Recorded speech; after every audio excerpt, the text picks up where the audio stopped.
Hello বন্ধুরা, তোমরা সবাই কেমন আছো? চলে আসলাম তোমাদের সামনে ছোট্ট একটা মিনি ব্লগ নিয়ে। আজকের বিষয় হচ্ছে নতুন শাড়ি কিনে ফেললাম আর একটা। দেখো, একটু রান্না টান্না করে একটু বিশ্রাম করছি, হঠাৎ গ্রিলটার শব্দ হলো খোলার। তারপর ডাক আসলো, ডাকটা শুনে তো বুঝে ফেললাম যে আমার বান্ধবী এসে গেছে। কী ব্যাপার, নিশ্চয় শাড়ি দেখাতে এসছে কিংবা তারপরে আমি তাড়াতাড়ি করে উঠলাম, উঠে ওদিকে ঢুকে গেছে, সোনা সোনা করতে করতে ঢুকে গেছে। বলছে তোর জন্য এই শাড়িটা নিয়ে এসি, দেখ এই শাড়িটা আগের দিন তোমাদেরকে দেখিয়েছিলাম না, যে এই শাড়িটা আমার খুব পছন্দ হয়েছে, লাল। ও ঠিক এই শাড়িটা অর্ডার দিয়ে নিয়ে এসেছে আরেকটা। বলে কি তোর জন্য এই শাড়িটা নিয়ে এসি, দেখ দেখ কেমন, নিয়ে নে। এবার বলো, ও আমাকে নিজের বান্ধবী, একদম ছোটোবেলার বান্ধবী, যখন দিল তখন তো আমি না বলতে পারি না। আমি যে ঠিক আছে দিয়ে তারপরে শাড়িটার দাম নিল। ও ভালো একটা দাম আছে অঙ্কে, ভালো একটা দাম, শাড়িটা নিলাম। দেখো বন্ধুরা শাড়িটা কেমন হয়েছে, শাড়িটা দেখায় তোমাদের, একটু খুলে দেখো। এই দেখো ব্লাউজ পিসটা দেখো, ভাবলাম কি আমার প্রচুর প্রচুর ব্লাউজ, আমার মনে হয় কম করে 200 তো হবে ব্লাউজ। তা আমি ভাবছি ব্লাউজটা বানাবো না। তারপরে ভাবলাম কি না, এই লাল রঙের ব্লাউজটা থাকলে কী বলো তো, সব অনেক শাড়ির সাথে পরা যায়। আমি তো বেশিরভাগ স্লিভলেস ব্লাউজ পরি, এমনি এমন এক জায়গায় গেলাম স্লিভলেস ব্লাউজ আমার পরা চলে না, সেই রকম একটা কোথাও হয়তো পরিবেশে গেলাম, তাই যার জন্য আমি ভাবলাম কি লাল ব্লাউজটা সবসময় চলে, প্রচুর লাল তবুও চলে, আর এটা গরম লাগবে না অতটা। ব্লাউজটা দেখো, কাপড়টা দেখো তোমরা, দেখো কাপড়টা দেখো, দেখেছো কাপড়টা দেখো, হালকা পাতলা, মানে অতটা গরম লাগবে না। যার জন্য এই ব্লাউজটা আমি আজকে বানাতে দেবো, ভাবছি বানাতে। মেয়ের একটা শাড়ি আছে বানাতে দেবো, ব্লাউজটা দেখেছো, এই ব্লাউজ পিস এই যে, আর এই যে তোমার হাতার লেসটা এই হবে। শাড়ির ভিতরটা দেখো তোমরা,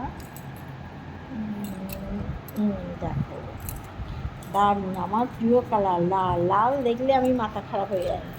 লাল আর কালো ভীষণ ভালোবাসি, ভীষণ। আমাকে সেদিন বলছে তোর কত লাল, তুই আবার লাল নিবি, এই বললো। তারপরে আমি বারবার বললাম না রে, লালটা হেভি লাগছে। আজকে দেখছি ও এনে দিল পাটটা আর পাটটা, দেখেছো আর পাড়টা দেখো, এই হলো পুরো বডিটা, পুরো বডি পাড় লাগানো। আর ভিতরে ছোটোবেলায় যখন আমি খুবই রোগা ছিলাম, খুবই রোগা, মানে কি সে হাওয়া হাওয়া মানে জোরে বাতাস হলে মুড়ি যেতাম, এরকম রোগা ছিলাম। তখন আমাকে এরকম শাড়ি একটা আমার বাপের বাড়ির থেকে কিনে দিয়েছিল, আবার পুজোয় আমার খুব পছন্দ হয়েছিল। এই শাড়ি পরে আমি অনেক ছবি তুলেছি, হঠাৎ করে সেই শাড়িটার কথা মনে পড়ে গেল, তার জন্য শাড়িটা বিশেষ করে নিলাম। দেখো শাড়িটা আমার কাছে বেশ অনেকগুলো টাকা খসে গেল এই মুহূর্তে। তারপরে অরিফ্লেমকে দিলাম প্রায় 3,000 3,500 টাকা নিলাম, মানে এই সপ্তাহের ভিতরে আমার অনেকগুলো টাকা চলে গেল, অনেকগুলো টাকা, প্রায় 10,000 কাছাকাছি টাকা খরচ হয়ে গেল।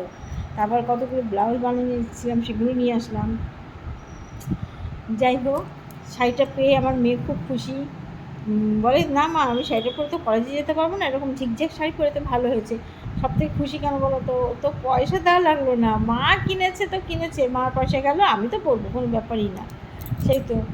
আর এই দেখো, এই একটা শাড়ি কিনেছিলাম, ওর কাছ থেকেই কিনেছিলাম, অনলাইনে কিনেছিলাম। এই রঙটা কিন্তু আমি পছন্দ করিনি, কাপড়টা খারাপ না, কাপড়টা ভালো হচ্ছে, ঠিক এই কাপড়টা ভালো, কিন্তু এটাকে হচ্ছে খয়েরি কালার এসে গেছে।